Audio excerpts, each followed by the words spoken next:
ભરૂચના ઈદગાહ વિસ્તારથી આદિવાસી સમાજના યુવાનો અને આગેવાનોની વિશાળ રેલી નીકળી હતી।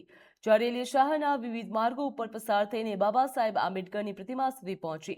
રેલી દરમિયાન યુવાનો ડીજેના તાલે નાચતા ગાતા જોવા મળ્યા હતા। પરંપરાગત ઉત્સાહ અને ઉમંગ સાથે યોજાયેલી રેલી દરમિયાન એક તીર એક કમાન આદિવાસી એક સમાન જેવા નારાઓથી વાતાવરણ ગુંજી ઉઠ્યું હતું।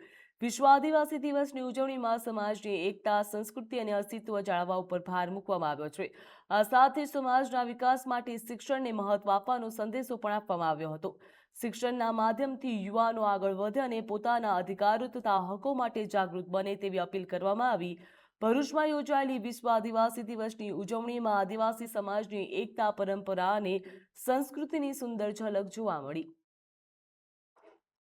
દર વર્ષની જેમ આ વર્ષે પણ 9 ઓગસ્ટ વિશ્વ આદિવાસી દિવસની ભવ્ય રેલીનું આયોજન ભરૂચ શહેરમાં બંબાખાના ઈદગાહથી નીકળી ભરૂચ રેલવે સ્ટેશન પર પૂર્ણ કરવામાં આવશે। આ રેલી સંયુક્ત રાષ્ટ્રસંઘ યુનો દ્વારા 9 ઓગસ્ટ વિશ્વ આદિવાસી દિવસ ઘોષિત કરવામાં આવ્યો છે।